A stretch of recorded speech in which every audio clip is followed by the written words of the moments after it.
Hello everybody and welcome back. My name is Kari and today I'm doing my February TBR.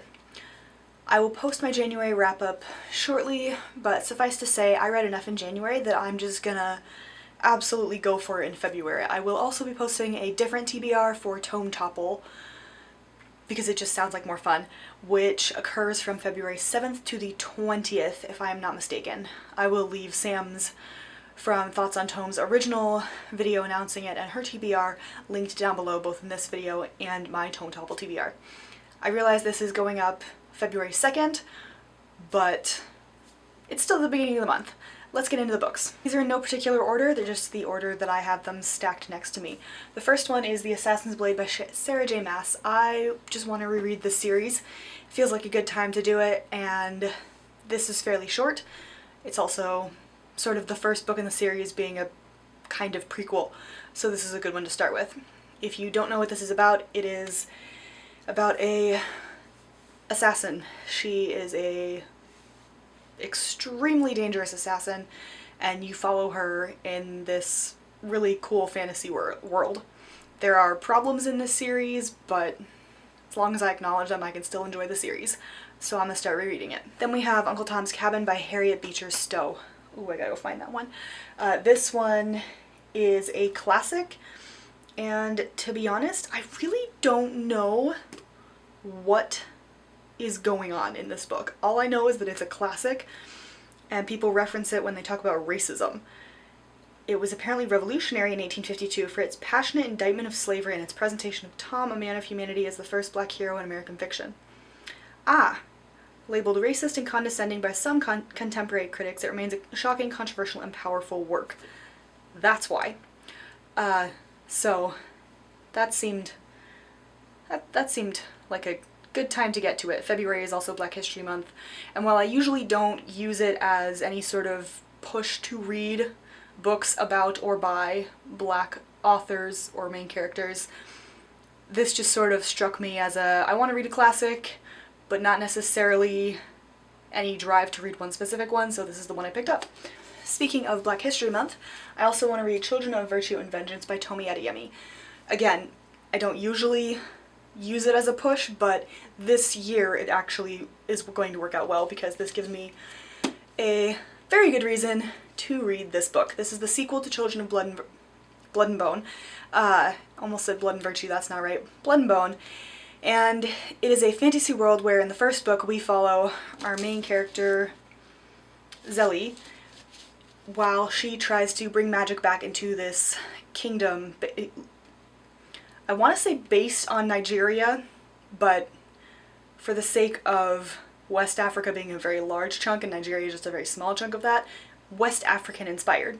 I loved the first book, although I wasn't set on all of the romance in it. But I'm very excited to see where this book goes. Next we have Today We Go Home by Kelly Estes. This is a book that my friend Katie bought me when I was back home in Colorado for Christmas. This follows two different women in the United States military during the Civil War and today in the 21st century. The woman in the 21st century finds the 1860s woman's journal, and it helps her, I assume, figure out her place in the military and her life and how to balance all of that. It just sounded really good, and when I think of what I want to read in February, this pops up multiple times, so it's definitely what I'm going to get to. Well, I say I'm going to get to it. Fingers crossed I'm going to get to this, because this is a crazy ambitious TBR. Next we have Harry Potter and the Chamber of Secrets by J.K. Rowling. This is the second book in the Harry Potter series. As you'll see in my wrap-up, I have begun a reread because it just felt like a good time for a reread, and on top of that, I got the set that comes in its own, albeit cardboard, chest for my graduation from high school from my dad's siblings. I have not opened the books in that chest, I have not taken them out since I got it, and that was 9 years ago. It felt like the right time to open it and begin the reread with these copies. So that's what I'm doing. Next we have two books that I've actually already read this month, because when I'm filming this it is the first, and I spent today reading these books. The first one is Like a Glorious River, and the second one is Into the Bright Unknown by Ray Carson. These are books 2 and 3 of the Walk on Earth a Stranger trilogy. They're fun, they're good, or decent anyway. These books follow a young girl. Why can I not remember main characters' names lately? Leah Westfall, as she journeys west to California in the gold rush of 1848-49. Like I said, good books, but more in my wrap-up.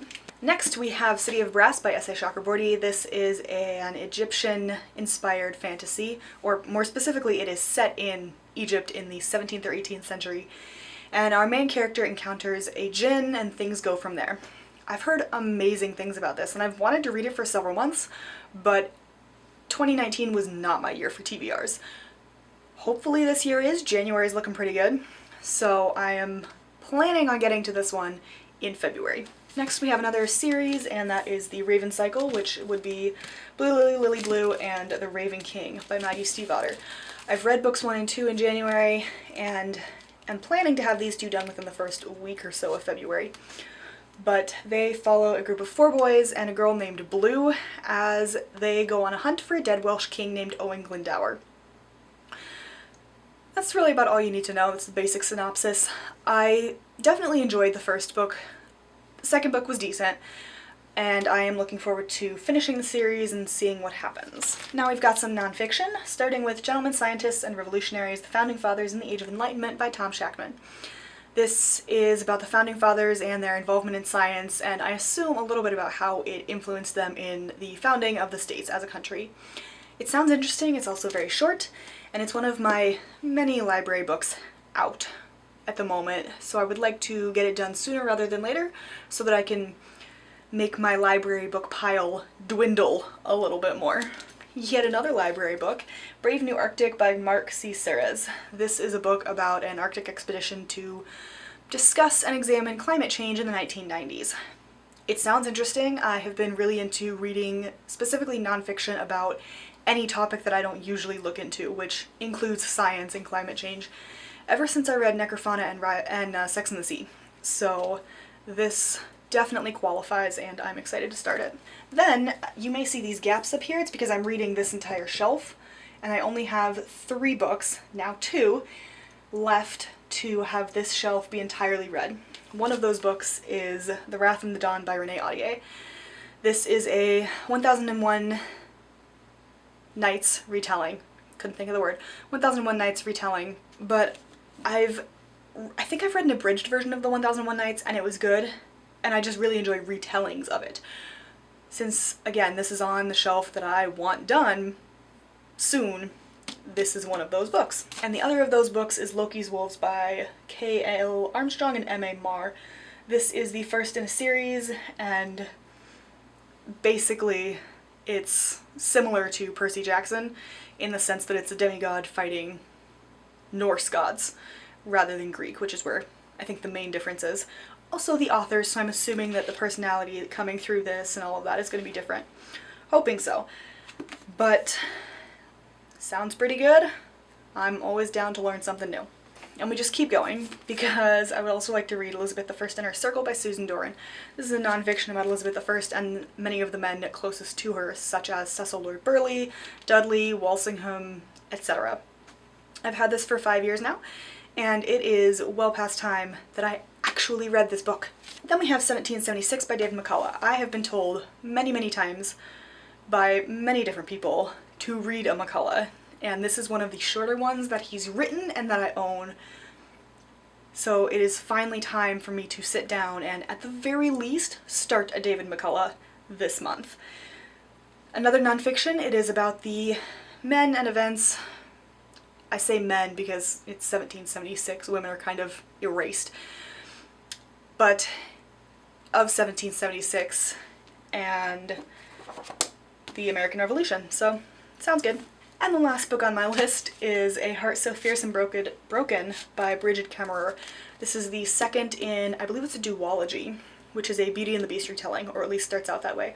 I did really enjoy the first one, which I think is somewhere on these shelves, but irrelevant at the moment. We follow our main character Harper, and she gets taken to a world, I guess parallel to ours, where the Beauty and the Beast retelling starts. Like I said, I really enjoyed the first one, so I'm looking forward to seeing how it all wraps up in this one. Whew, like I said, very ambitious February TBR, but fingers crossed I can get most of them anyway done. So that's all I got. If you want to talk about any of these books, let me know down in the comments below, and I will see you in my next video. Bye!